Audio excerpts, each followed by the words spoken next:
इनके शंकर जी के फुला चढ़े रिकॉर्डिंग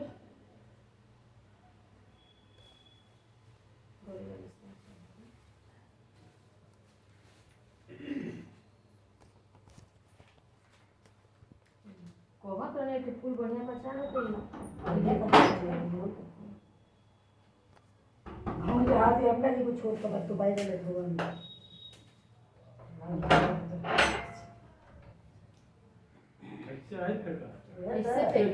ऐसे से ऐसे को तो ऐसे हाथ तुरंत बात मत पलटो। ऐसे लगा ना ऐसे हाथ नहीं कहा ऐसे हम करे लगो तो ऐसे नहीं ऐसे बड़ा बड़ा मत ओम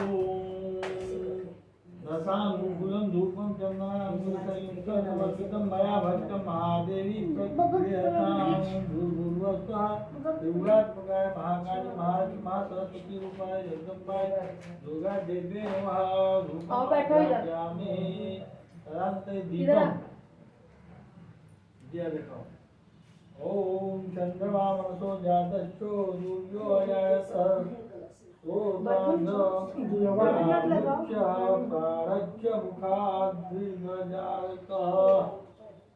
दिवस है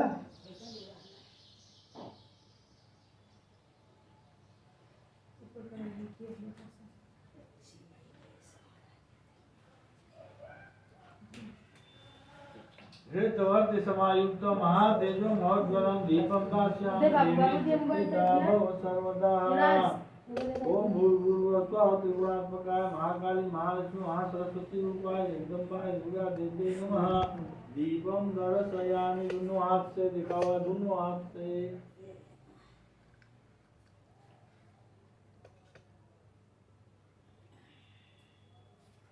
फल चढ़ाओगे सब चढ़ जाना। ओम जाभलिन्यापला पुष्पास्य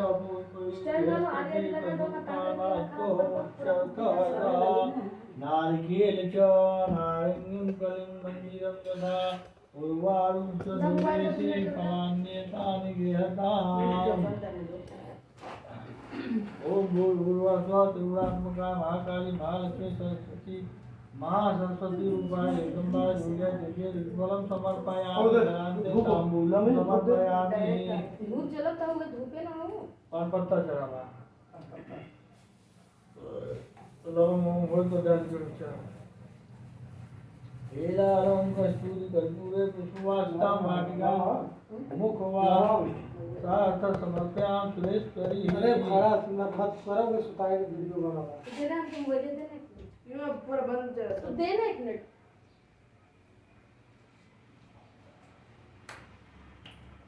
कहाँ से बनाओ बता दिए और कोने में से बनाइबा कि यहाँ का देखेगा कोने में से दूर से तो बनावा जो सबके दिखाया है। फास्ट है नहीं देखा सबका तो आवाज का रहेगा आवाज का सबका फोटो ना सब और पीछे का खाली भगवान जी का हुआ था और सब खाली भगवान जी का हाँ हुआ था। यहाँ छुआ तो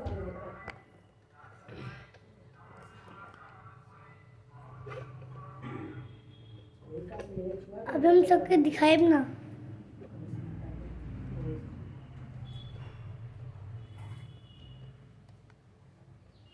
अबे सबके दिखे पूजा समर्थ समृद्धम तवाग्रे परमेश्वरी अर्पितम तेन में देता पुराण कुरु मनोरथा।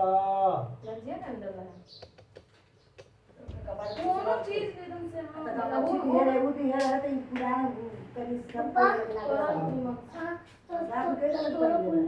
कपाल को कुछ डाला घारे कपाल पूजा ना कर देला ले रूम का नहीं ना दे कपाल पर जय मारे चला रहा है पूजा पर कुछ हो जाएगा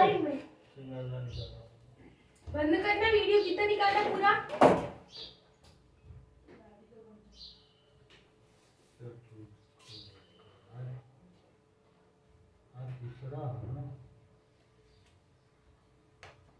लड़ी छोटा मुझिया ना छोटका ले तो नहीं है ना आज फूल लाया लगा शत पचल फूल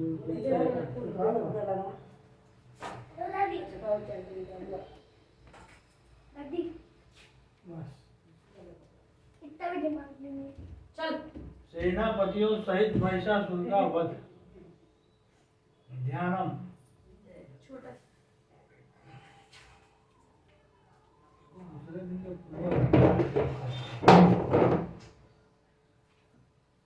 टाइम लगेगा ये पकड़ा पकड़ा सजा फटाफट।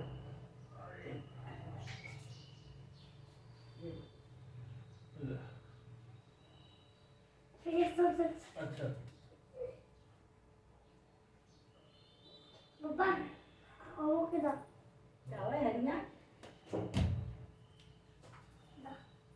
बैठ जा युवराज आके बैठ नीचे तब वीडियो छोड़ मोबाइल छोड़ वो चल मोबाइल दे मोबाइल दे तब ओम उज्जतानु सहस्त्रकांति मरुमो शिरो मालिकां रक्तलिप्ता पयोधरा जपवटीं विद्या भीतिम्बरं हस्ताद्यधरतीं त्रिनेत्र विलास द्ववक्तारविन्दस्त्रिय देवी बद्ध इमां सुरत्नमुकुटां वन्दे अरविन्दस्थिताम्। ऋषि उवाच हिरण्यान्मान्दस्य संविलोक्य महासुरसेनानिश्चक्षु कोपाद्यो योधुमाम्बिकां स देवी शरणे वर्षे समेश्वरः। जगदम्बा के श्री अंगों की कांति उदय काल के संस्तों सूर्यों के समान है। वे लाल रंग की रेशमी साड़ी पहने हुए हैं। उनके गले में मुंडमाला शोभा पा रही है। दोनों स्तनों पर रक्त चंदन का लेप लगा है। वे अपने कर कमलों में जप मालिका विद्या और अभय तथा वर नामक मुद्राएं धारण किए हुए हैं। तीन नेत्रों से शोभित मुखारविंद की बड़ी शोभा हो रही है। उनके मस्तक पर चंद्रमा के साथ ही रत्नमय मुकुट बना है तथा वे कमल के आसन पर विराजमान है। ऐसी देवी को मैं भक्ति पूर्वक प्रणाम करता हूँ। ऋषि कहते हैं दैत्यों की सेना को इस प्रकार तहस नहस होते देख महादैत्य सेनापति चिक्षुर क्रोध में भरकर अंबिका देवी से युद्ध करने के लिए आगे बढ़ा। वह असुर रणभूमि में देवी के ऊपर इस प्रकार बाणों की वर्षा करने लगा जैसे बादल मेरुगिरी के शिखर पर पानी की धार बरसा रहा हो। तब देवी ने अपने बाणों से उसके बाण समूह को अनायास ही काटकर उसके घोड़ों और सारथी को मार डाला। साथ ही उसके धनुष तथा अत्यंत ऊंची ध्वजा को भी तत्काल काट दिया। धनुष कट जाने पर उसके अंगों को अपने बाणों से बीध डाला। धनुष रथ घोड़े और सारथी के नष्ट हो जाने पर वह असुर ढाल और तलवार लेकर देवी की ओर दौड़ा। उसने तीखी धार वाली तलवार से सिंह के मस्तक पर चोट करके देवी को भी बाएं भुजा में बड़े वेग से प्रहार किया। राजन देवी की बाह पर पहुंचते ही वह तलवार टूट गई। फिर तो क्रोध से लाल आंखें करके उस राक्षस ने सूल हाथ में लिया और उसे उस महादैत्य ने भगवती भद्रकाली के ऊपर चलाया। वह सूल आकाश से गिरते हुए सूर्यमंडल की भांति अपने तेज से प्रज्वलित हो गया। उस सूल को अपनी ओर आते देख देवी ने भी सूल का प्रहार किया।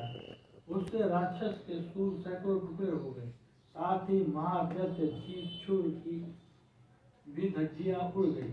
वह प्राणों से हाथ धो बैठा। महिषासुर के सेनापति उस महापराक्रमी चिक्षुर के मारे जाने पर देवताओं को पीड़ा देने वाला चामर कराया। उसने भी देवी के ऊपर शक्ति का प्रहार किया, किंतु जगदम्बा ने उसे अपने हुंकार से आहत एवं निस्तब्ध करके तत्काल पृथ्वी पर गिरा दिया। शक्ति टूटकर गिरी हुई देख चामर को बड़ा क्रोध हुआ। वह उसने सूल चलाया, किंतु देवी के उसे भी अपने बाणों द्वारा काट डाला। इतने में ही देवी का सिंह उछलकर हाथी के मस्तक पर चढ़ बैठा और उस दैत्य के साथ खूब जोर लगाकर बाहु युद्ध करने लगे। वे दोनों लड़ते लड़ते हाथी से पृथ्वी पर आ गए और अत्यंत क्रोध में भरकर एक दूसरे पर बड़े भयंकर प्रहार करते हुए लड़ने लगे। तदनंतर सिंह बड़े वेग से आकाश की ओर उछला और उधर से गिरते समय उसने पंजों की मार से चामर का सिर धड़ से अलग कर दिया। इसी प्रकार उदग्र भी शिला और वृक्ष आदि की मार खाकर रणभूमि में देवी के हाथ से मारा गया तथा तथा कराल भी दांतों, मुक्कों और थप्पड़ों की चोट से धराशायी हो गया। क्रोध में भरी हुई देवी ने गदा की चोट से उद्धत का कछुमन निकाल दिया। भिंदीपाल से वास्कल को और तथा बाणों से ताम और अंदर को मौत के घाट उतार दिया। 3 नेत्रों वाली परमेश्वरी ने त्रिशूल से उग्रास्य उग्रवीर तथा महाहनु नामक दैत्यों को मार दिया। तलवार की चोट से विडाल मस्तक को धड़ से अलग गिराया। दुर्धर और दुर्मुख इन दोनों को भी अपने बाणों से यमलोक भेज दिया।